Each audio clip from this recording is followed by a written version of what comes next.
1919 through the end of 1986.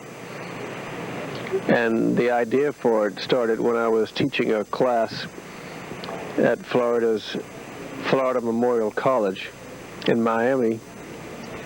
And the class dealt with the black athlete, and I was looking for that definitive volume that somebody had written that had the entire history between the same set of bookends, and it did not exist, so I decided I would try to do it myself. And this is a first attempt, and I know some mistakes were made, not advertently, but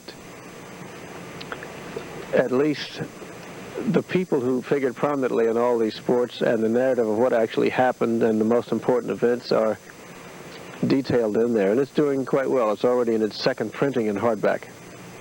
We understand that you did a lot of that research down at Tuskegee, right. Tuskegee. And you mentioned that they just have tons of information. Tuskegee has tons of information on the black experience, period. No matter what it is, it seems that in 1911, the archivist there at Tuskegee began cutting out articles about famous black personages in a wide variety of fields, pasted them to cardboard, and just filed them away.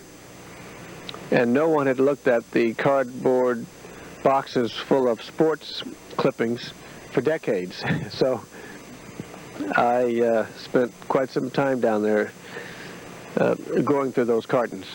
Proposition 42 with one qualification.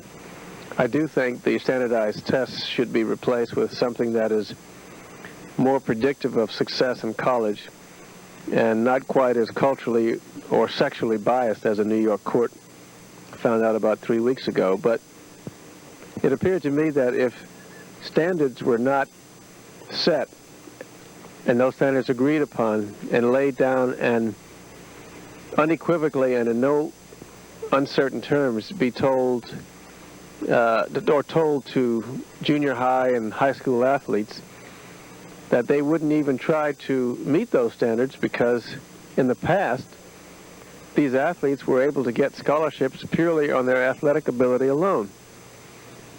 There's no question in my mind that even those from the poorer school districts across the U.S., if they were able to take advantage of 2.5 to 3 hour practice sessions organized by their coaches in track or baseball or football or basketball, well, that shows me that the organizational factor is not a problem.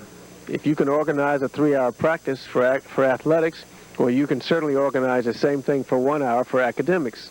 And if that is done, even that culturally biased SAT score of 700 would be a piece of cake in most cases, because that's a very low standard.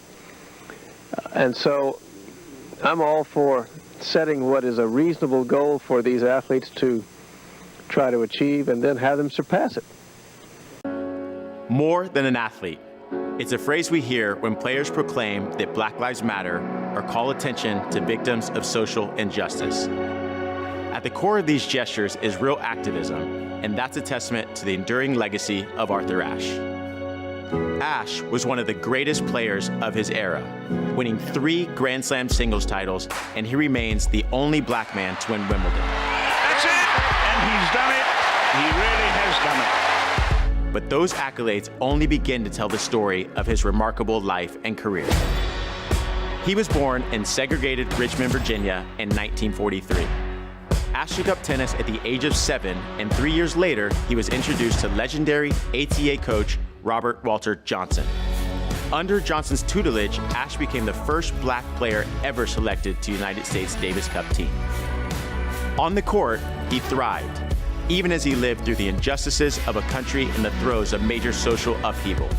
As black athletes struggled with the question of how to enact meaningful change, Ashe often found himself in the middle of the conversation.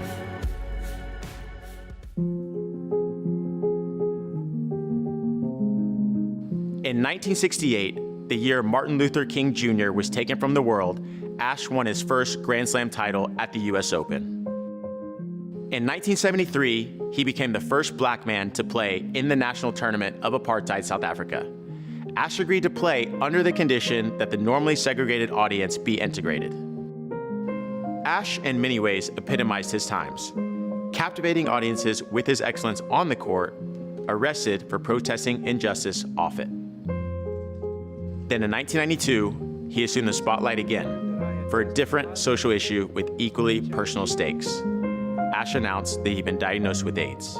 Yes, I have AIDS, but you can look at me and you can listen to me and you can see me.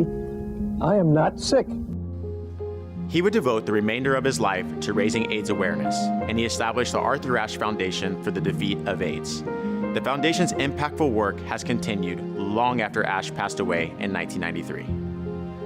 More than an athlete, more than a tennis star, Arthur Ashe was living proof that making a change goes beyond the game.